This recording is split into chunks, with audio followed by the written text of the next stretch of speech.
Hello, welcome to the Lancet Voice. It's December 2021.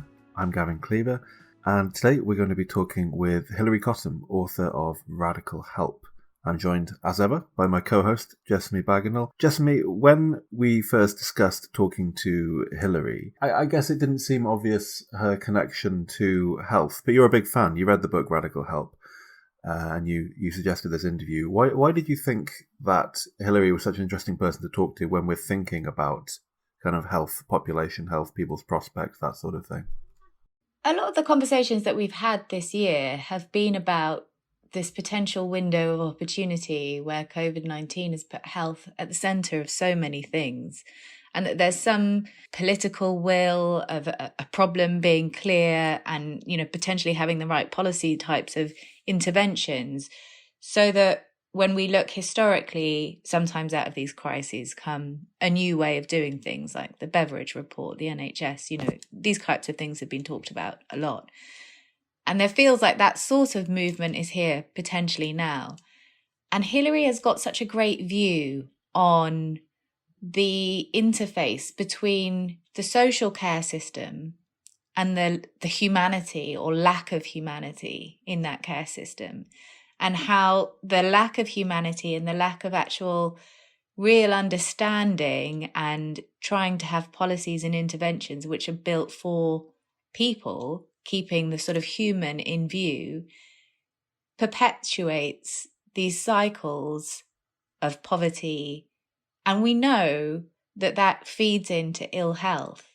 And a lot of the ways that we also deal with patients in the NHS and other health systems is also this very broad brush approach, which doesn't keep the human in view. And I just think she has an extremely interesting perspective. She brings that sort of social, anthropological, and also real lived experience of trying to create new types of interventions that can make a difference in people's lives. So she was a great person to speak to, I think. And while we're talking mainly about the kind of UK care system here, these lessons are kind of more widely applicable, aren't they? Now, the UK care system is such a political football. It's something that government after government pledges to fix because we all know it's broken. But I think Hilary has some really interesting lessons and teachings for the kind of nature of caring worldwide and how this system feeds back into society. Yeah, and I can't remember if it's in the recording or not, but, she was talking about the Danes coming over to visit her and see some of the work that she's been doing and how shocked they were at homelessness in Manchester. These things are pretty broad across the board. They're happening globally. This issue of the fact that we have aging populations, the fact that we've got rising inequality. So the experience in the UK is not just UK-centric. And I think that the lessons and the experience, the thoughts, the sort of overarching thoughts and architecture, which we might need to be thinking about, they're borderless. Okay, so here is Hilary Cottam, author of Radical Help.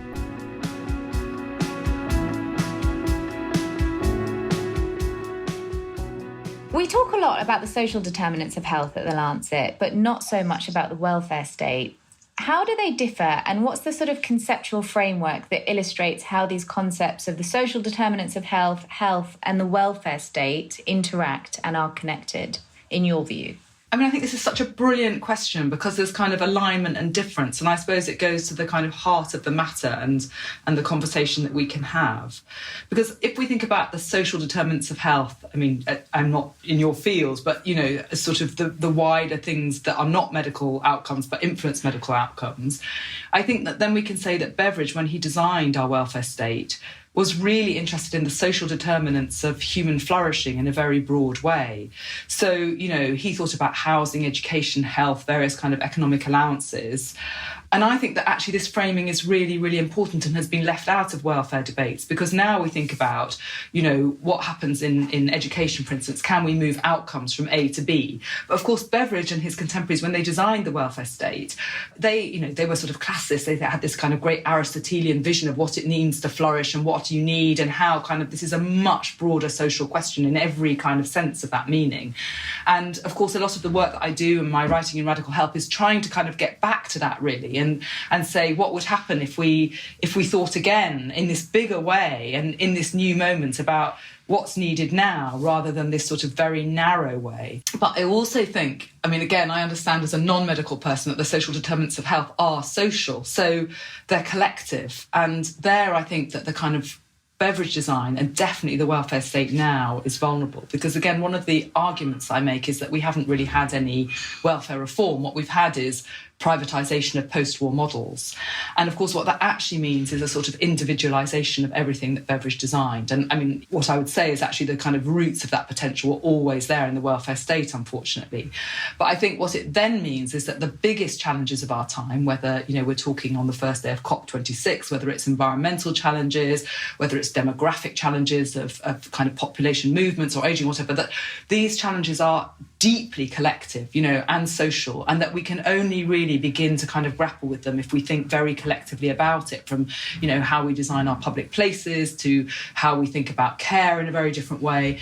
And I suppose that what's lost in the welfare debates is this kind of deeper thinking of social now. We just think about how can we help individual, you know, X move from A to B, and we're not going to get there with that. And although the health service, of course, still definitely kind of works like that, I think people thinking in the realms of health around social determinants of health have got a very different vision, and that's kind of something very important that's often missing from the welfare debate. Yeah, I think that's true. It's funny, isn't it, how they're so aligned and yet the conversations are not often brought together in a meaningful way. Anyway, and I mean, your book Radical Help I absolutely loved. It was brilliant to read it and to just reflect on that, especially from a clinician point of view, and that feeling that we have so little impact on the rest of people's lives. You've got this deep understanding of what works and what doesn't work. I mean, obviously this is just a short podcast, but I mean, could you briefly take us through some of these sort of main lessons that you've experienced and that you've highlighted? Well, the first thing I'd say is that I'm still in the foothill. So you're very nice, but I feel like I'm still learning, and, you know, what works, what doesn't work. I mean, I've got ideas, and I mean, Radical Help is a story of sort of a couple of decades of practical work, which I tell through these 5 experiments. But I suppose boiling it down, in the book, I say we need these 6 fundamental shifts. And if we just did these sort of 6 really quite small things, which lots of people are already doing, they're not kind of difficult things, we could really make things work in a very, very different way. And I think actually, I mean, just before I talk about what they are, I think that that's also very interesting about the design of the health service and the design of our welfare state in general, is that it wasn't completely new. I mean, when the National Health Service was created, of course, you know, things already existed, and what happened was that there was a new framework put around them, and basically the government said, if you work like this, we'll give you money, and if you don't, we won't. And as we know, doctors didn't want to come into the NHS. Many of them came in kind of kicking and screaming. But so it isn't that we've got to kind of completely overthrow, but we have got to put things in a really different framework. And for me, the first thing is it starts with a new story. So I think we've got to have a very different story about what all of this is about. And Beveridge told this big story about how we'd flourish. It was very baggy. People could tell their own story. They could reinterpret it. And now we don't really have that. What we have are sort of management documents and you know, sort of targets. And so we kind of manage. It's very managerial. It's in this very sort of tight framing. It isn't a story about that starts in people's lives and says, you know, health is such a great example. It's like, you know, how can we improve waiting times in the NHS? It's never about, well, what actually creates health in this century? What should we do to start there? How can we tell a story that then clinicians and populations can join in? Because one of the reasons people don't join into this work is because our experience as citizens is that any change actually just means something's going to be taken away from us. But if we tell a story about what we can create, I think that's the first step. And then the second thing, which I think goes to the heart of the book, is about this shift that I advocate from sort of meeting people's needs to creating capabilities. And I think this is a kind of really sort of big shift in power, from thinking about asking people, what do you need and how can I give you that thing to kind of solve that need right now, which of course is important, to asking, what do we need to flourish now in this century? What do we really need? And the capability approach was developed by the economist Amartya Sen with the philosopher Martha Nussbaum. And they asked this really simple question, which is, what can I really be or do? And that question is sort of structural, it's systemic. It says, you know, where do I live? Are there places to play? Can I cycle? What can I eat? Can I really get a good job, or don't I have the right clothes and the right teeth? You know, there might be great employment, but can I get it? And then it asks really deep internal questions like, how do I feel? What do I understand is for me? What have I been taught that's for me? And so it's this much more holistic way of thinking. And it's very developmental. It doesn't try to kind of just in this transactional way, cure people. I mean, in a way, sort of health is dominant. Health is the thing that we love. And the health way of looking at things, this curing idea, is also sort of the Achilles heel of the welfare state in general. We need to kind of grow and develop, not sort of see everything as a disease that we can then fix. And I think that that's what the capability model is about. And it kind of frees up resources in different ways.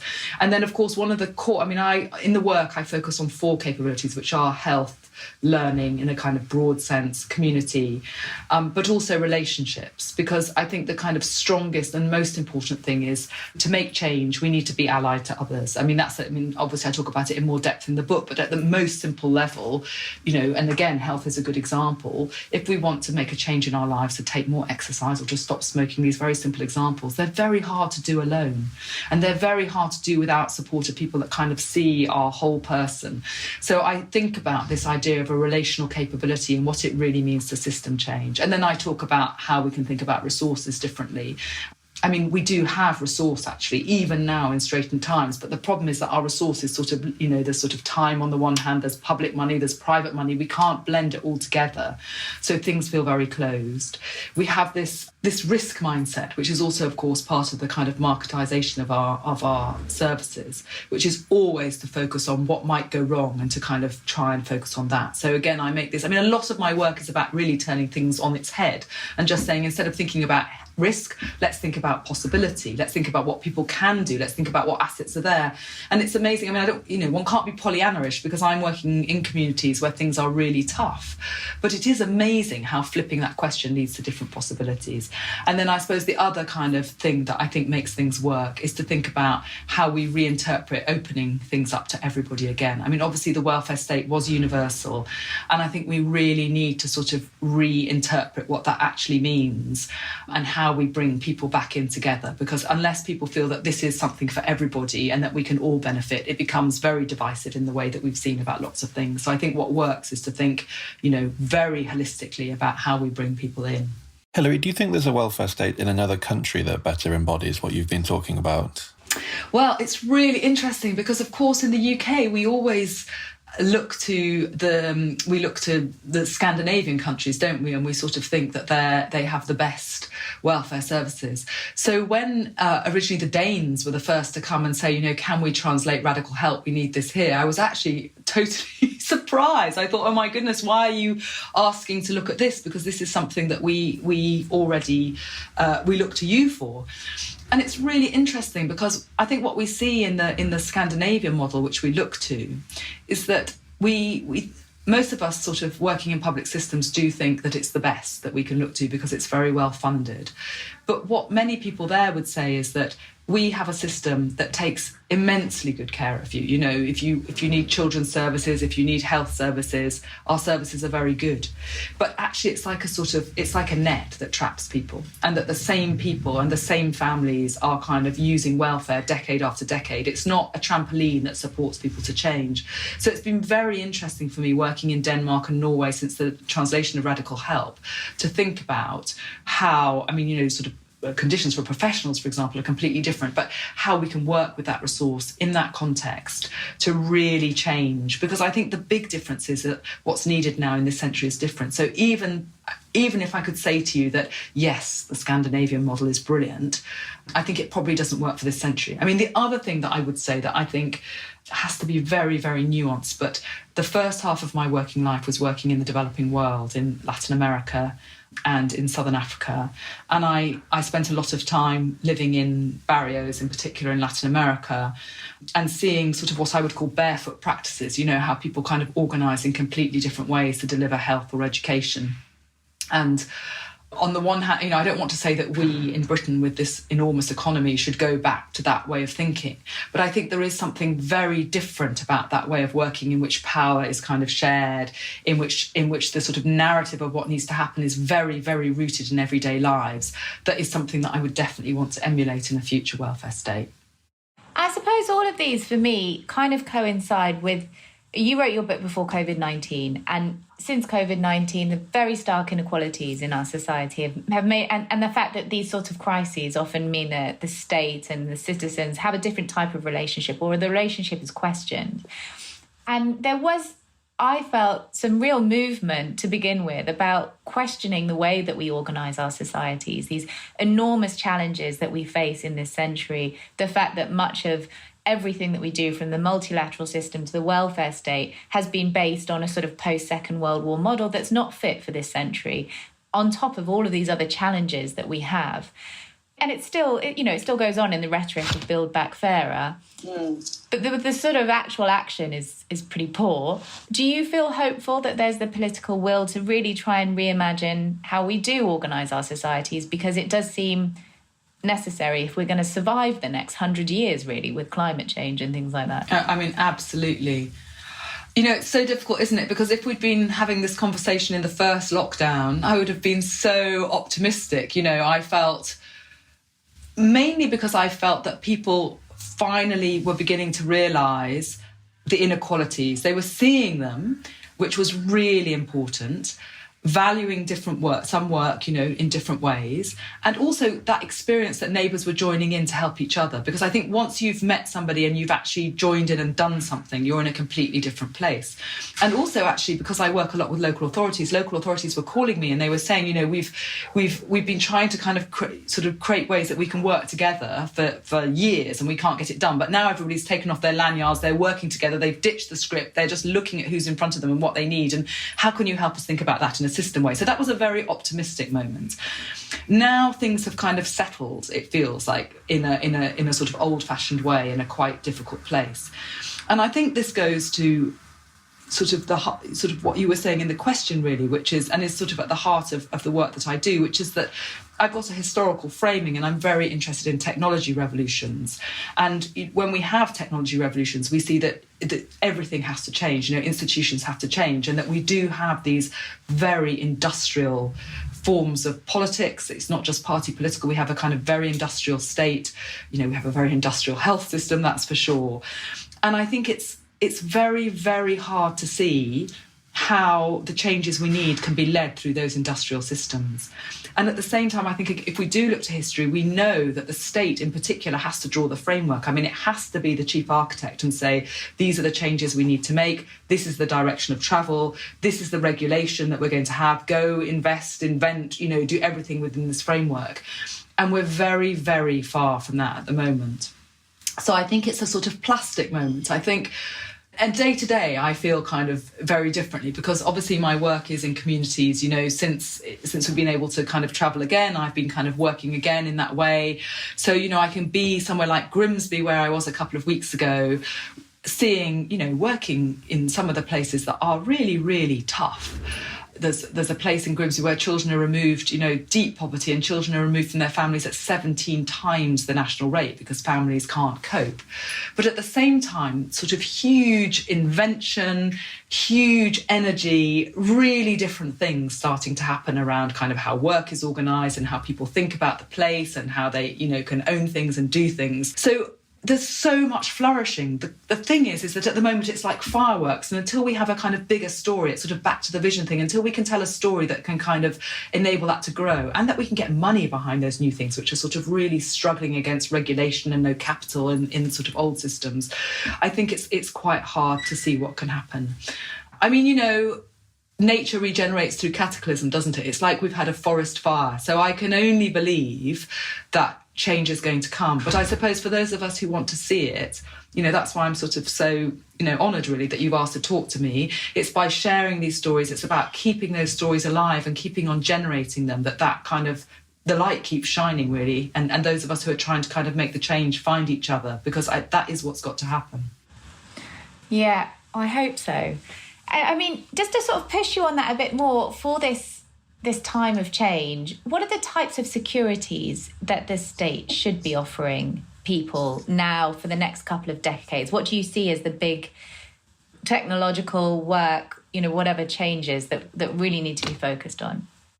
Yes, so actually my current work is about work and good working lives, and that's partly because as I was writing Radical Help, I was thinking about how I've worked for decades on social issues, and when I started out, I'm quite old, people had good work. I mean, it was sort of, really almost until the end of the 20th century, sort of by the 1990s, not so, but it was like Beveridge designed, that basically people had good work, good lives, and when things went wrong, the welfare state was there to help you.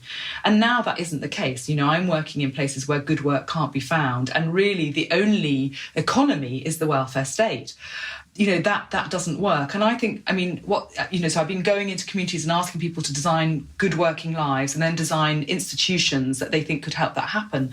And it's been really interesting because in very different places with people from very different walks of life, some very common themes have been coming through. And I suppose that the first thing that I think a future welfare system needs to do is it needs to support a just transition. Because if we think about work, most people in Britain who are doing well-paid work, and particularly if you left school at 16 or 18 and you've got well-paid work, you're doing work that really can't continue if we're going to have any kind of, COP26, if we're going to kind of have any climate, if we're going to have a future, really. So the question is, how do we think about that? And how do we sort of open up a very narrow conversation? Education's very narrow. The idea of skills are very narrow. We really need to think about how people can transition into different work, how that's funded. I'm not a huge fan of UBI, but I definitely would have a transition income. So I think that's one whole strand that we need to think about. And actually that's about sort of, in my workshops, people really want to disrupt linear lives. So that's really about thinking how that continues through your life as things change. And I refer to some of the problems in the Nordic systems, but one of the great things about the Nordic systems is that we know people are much more innovative and they do make change because they feel that this kind of safety net for change is there for them, which is really important. But the other thing that I think is really going to be important is to rethink care. So in my analogy, the great gain of the 20th century was the weekend. When people, crowded into cities, in the beginning of the Industrial Revolution, if you'd said to them, you're going to have a paid weekend, they'd have said, you're smoking crack. There's never going to be this thing. Now, obviously, these things can go backwards. We know lots of people don't have that now. But there's this sort of trope that this is the fair and just way to be. And I think the thing that's absolutely got to change now is the alignment between work and care and how we understand that and how we make, because everybody talks about the juggle. Our lives are organised as if they're sort of two autonomous things, which they're not for most people. And we have to think about how we make those boundaries very porous indeed, how we completely sort of reevaluate care work, because I think the work of this century will be work of repair and maintenance of ourselves, but of our kind of, the sort of wider kind of webs that we depend on in order to survive. And I think carers, they probably won't be called that, but whatever the work of care is, it's like the engineering of the last revolution. And so, then it matters, how you're paid, how you're honoured, what kind of work you do, that you have to embrace it because you really want to do it. And I think that rethinking that, which of course was the thing that was completely left out of the Beveridge welfare state, he swept. I mean, he would have had a much more narrow idea of care than I'm sort of thinking about, but he just swept it under the door and said, well, that's women's work, you can get on with your children, your parents, your neighbours, whatever. But that for me is going to be absolutely totemic in this revolution. It's just fascinating, I think, the changes that we're going through. And this term, pink collar workers, the kind of, that actually they are the only employment sector that is increasing, is everything to do with care. And then at the same time, you've got women who are also fulfilling most of the unpaid care outside of the paid economy. How are these two things going to align? Because they're such huge challenges, and we're basically putting it on one sex and saying, well, you go ahead and do both of these things. Well, one sex and primarily one or two races, there's also a kind of massive sort of structural racism problem in this. But it also goes back to your previous question, because also what we are, whatever debate there is about this, which is so limited, is still about, can we fund pathways into old systems? How can we better access something that is, that's just not the place to start. So it also goes back to the question you asked me before, is that how can we begin to have different conversations? How can we reconceptualize? I do think, one of those things is about having an imagination. At the moment, people just can't see and touch the idea that we could have something else. And I definitely, because my work's practical, when the experiments in the book, they're all things that I've built, alternative services and forms of support I've built with communities, that people really join in when they can touch them. But because we've got this sort of history of cuts, and I don't just mean austerity, I mean from way back before then, there's a sort of nervousness, first of all, about change, because people are holding on. It's why we see politicians go to the barricades to defend hospitals, even though behind the scenes they're trying to kind of do something else, because there's a sort of nervousness, because we just think, it's going to be less. And we've got to talk about how it could be more, because history tells us it will be more. We'll get something much better, but only if we begin to kind of organise around it. Yes, that concept of the legacy of the past 60 years and how that influences how we can change, because there are these very set structures that we work within that and that defines everybody's thought processes and narrows everyone's imagination in that sense. Yes, but also I don't want to sort of, cut across Gavin, our white man, with us. But it is also, I think of this a lot when I'm doing my current work. There's a lot of writing about work at the moment. It's the kind of subject. And it's very nostalgic. It's like, let's get back to the 20th century. But I don't think any woman is saying, let's get back to the 20th century. And for a huge part, because of, as you were just saying, why should care be women's work, whether it's paid or unpaid?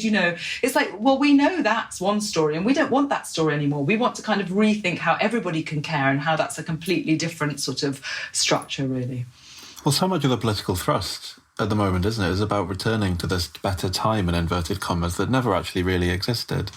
I know, it's very interesting how nostalgic it is, really, and I don't know why that is, why we haven't got sort of more forward look. I do think they're beginning to emerge. For instance, Cassie Robinson at the lottery, she funded some work about sort of emergent ideas recently, and it was very interesting who came together to tell new stories. But I think, that's not where sort of momentum is at the moment, and it is where it needs to be. It feels a lot of the time at the moment, as you two have been saying, kind of as a bandage upon a bandage upon a bandage. It's obvious to me that our education system is completely broken. It's training us for a world that's no longer here. It's squeezing children to the point that they all rock up in a long queue for a CAM service. It sort of would be where you have to kind of immediately rethink. You can't get back into those tram lines if kind of when you're 25 you realise you made the wrong decisions about what you trained in. That's just somewhere that we really need to kind of go and think again. But also, I think one of the things about the work I do is it's about making, that I really believe that if we're going to create new things, we need to work in different ways. And I think that one of the reasons that I've been able to kind of, create new models, and obviously not me personally, but me kind of in teams working with lots of people, is because it's very practical work. And once people start to make something, like different ideas come in, a different muscle is exercised, it becomes something quite different. And then it's quite interesting what happens.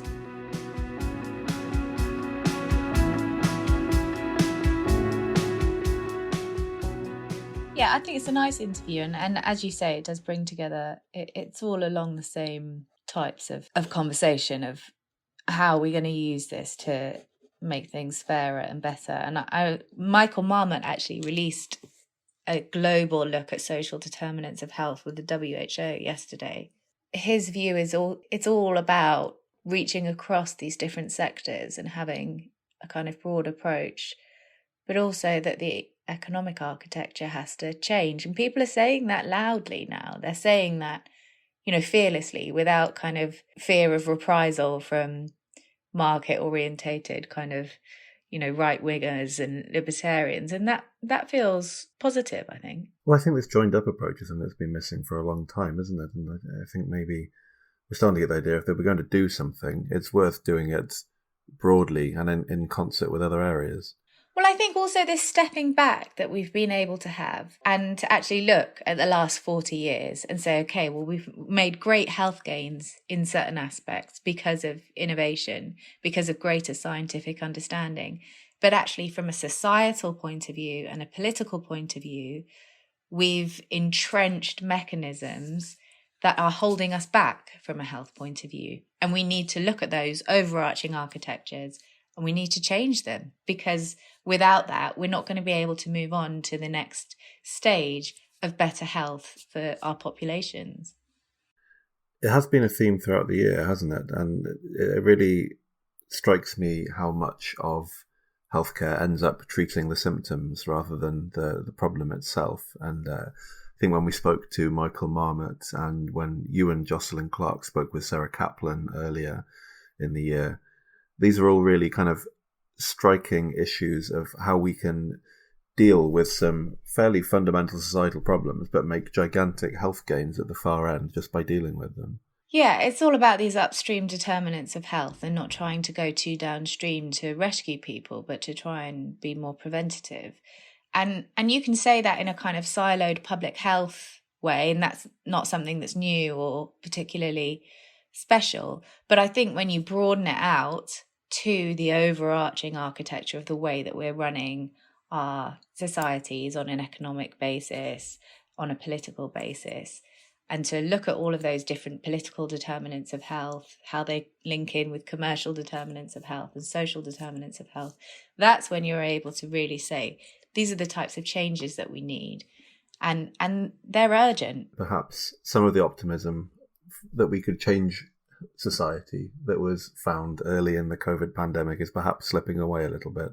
Yeah, I mean, you and I have been on our own journey over this. I love that tweet that you sent me about saying how funny it was that the co-hosts were becoming radicalized over the COVID-19 pandemic.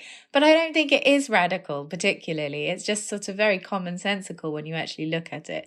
But the forces that are, trying to keep current power structures in place because it benefits them, of course, those are very strong. And those are the ones that are in politics at the moment. And so I think there's so much rhetoric about building back better, and it's meaningless because no one in power wants to build back better right now because it would prevent them from being in power. So, there has to be, that's the honesty about the situation. But I do think that from an academic point of view, and I think from a health point of view, that is where the health community and the scientific community have a huge role to play right now, that we can't let that message go by the wayside. We can't let that movement, this opportunity go. We have to keep platforming those voices and we have to keep advocating for that change and keeping politicians to account in this rhetoric that they like to call Build Back Better, which I think we're now sort of settled on Build Back Fairer. But whatever you want to say, that's where the health and the scientific community come in from my point of view. There's been quite an obvious major example in the last couple of weeks, hasn't there, of not dealing with upstream problems and having serious downstream issues that cost a lot more, which is failing to properly vaccinate people around the world, which has now resulted in, as we've said in a few podcasts over the last year, another variant turning up that does appear to be more infectious from the early data. Yeah, and I think what's interesting about that, as when we spoke to Slim, is that the sort of counterintuitive almost approach that then gets baked in is, well, we need to hoard more vaccines and we need to vaccinate more of our own population 3 or 4 or 5 times, rather than saying, well, this is the overall problem. The fact is that we have had such a lack of vaccine equity that we've got, huge amounts of infection elsewhere in the world, and variants are going to keep on coming unless we're able to really approach that and to solve that problem. And again, that's a symptom of the whole pandemic over, is it? That I don't think, nobody's saying that it's been easy to lead countries or to work in the multilateral system, but I don't get that sense that leaders have been able to step back and look at what the big picture is and try and galvanize some sort of coalition, collaboration, any type of global cooperation to deal with those big challenges. Well, now that we've gone to wringing our hands about COVID-19, it's probably time to call it a day there. So thank you to Hilary, and thanks as ever to Jessamy. And thanks to you for listening to this episode of the Lancet Voice. We'll be back next week when Richard Horton is going to talk with me and Jessamy about his 2021 and looking forward to 2022. And we'll see you then.